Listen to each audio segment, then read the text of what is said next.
tribunal arbitral des sports de Lausanne, l'honorable Cabral Libi a annoncé sur la toile qu'il était disposé à conduire le comité de normalisation. Non, je pense pas. C'était une plaisanterie. J'étais en colère quand je l'ai dit. Parce que depuis la loi Gaston Defferre de 1957, je crois qu'on est sorti de la tutelle. Parce que quand le prof l'a dit tout à l'heure, ça m'a hérissé les cheveux.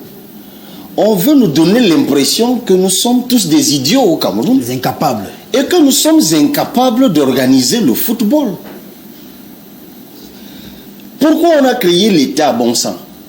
C'est parce que les gens vivaient comme dans la jungle et ne pouvaient pas s'entendre. On a donc décidé de créer le Léviathan. On a érigé le Léviathan, qui est un faisceau de règles au-dessus de nous tous auxquels nous nous soumettons. Nous parlons des questions juridiques, alors qu'il n'y a pas de footballeur. Dès que quelqu'un joue un peu au quartier, on le vend au Qatar, on le vend en Algérie, on le vend en Tunisie. On nous parle de droit, dans un état de droit, monsieur le ministre, délégué à la justice. Vous êtes le ministre délégué à la justice. Nous sommes en train de parler de l'état de droit. Les gens peuvent ne pas s'aimer dans le football. D'ailleurs, les enjeux sont trop compliqués. Tout ce qu'on demande dans ce pays, c'est qu'on respecte la loi. Est-ce que vous savez que la FIFA a obligé, entre guillemets, ce pays à réviser nos lois? La fameuse loi de 2018 dont nous parlons n'a été révisée que parce que la FIFA a dit si l'État du Cameroun ne révise pas la loi, alors on ne fait plus rien là-bas. On a mis ce pays à genoux un matin. On a révisé nos lois. Celle de 2011, là, qui a été révisée en 2018.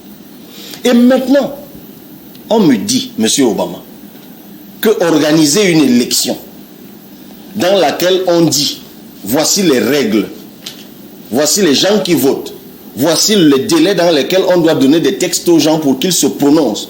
On me dit que c'est impossible. Je rappelle qu'à cette élection de 2018, il y avait un représentant de la FIFA. Il y avait des représentants de la CAF. Mais oui, dans les requêtes, la requête... Même à l'Assemblée générale qui a validé les textes. Dans la requête qui est faite au TAS, les appelants disent qu'à maintes reprises et en vain, ils ont essayé d'interpeller le représentant de la FIFA. Donc moi, je suis de ceux qui pensent que cette affaire arrange la FIFA. Cette affaire arrange la FIFA. Puisque là encore, au lieu de prendre une décision, ce que vous avez dit, monsieur le ministre, est absolument vrai. C'est que si on laisse de façon ambiguë l'équipe en place, ça nous ramène l'affaire Tombi. Absolument.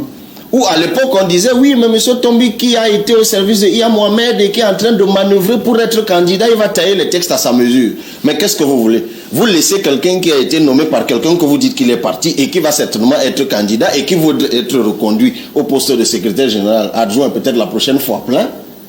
C'est le secrétaire général actuellement, par intérim. Par intérim, je veux dire. Mais la prochaine fois, il ne voudra pas être par intérim, il voudrait être confirmé. Il faut donc qu'il fasse preuve de sa loyauté devant qui on sait, pour que la prochaine fois, il le nomme véritablement. Et vous pensez qu'il va organiser des élections pour les perdre? Je ne suis pas sûr que Paul Biya l'ait souvent fait. Donc, je veux, non mais on apprend tous de quelque part, finalement. Donc, je veux dire que... faut pas que ça vous aide. Non, je veux simplement justement interpeller le président de la République. Je crois que c'est lui qui est le garant de l'état de droit. Je crois que c'est lui qui est le premier bénéficiaire d'ailleurs de ce que nous faisons. Aujourd'hui, nous accueillons le CHAN. Moi, j'aurais aimé le voir hier au stade. Je crois que les gens ne tarissent pas d'éloges à son égard, qu'il est en train d'organiser le CHAN, il va organiser la CAN. Il ne faudrait pas qu'il nous laisse simplement des infrastructures le jour où il décidera de s'en aller.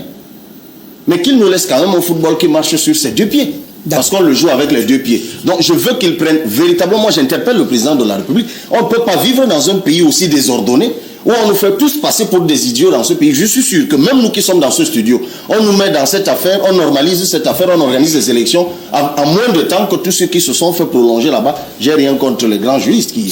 Oui, juste...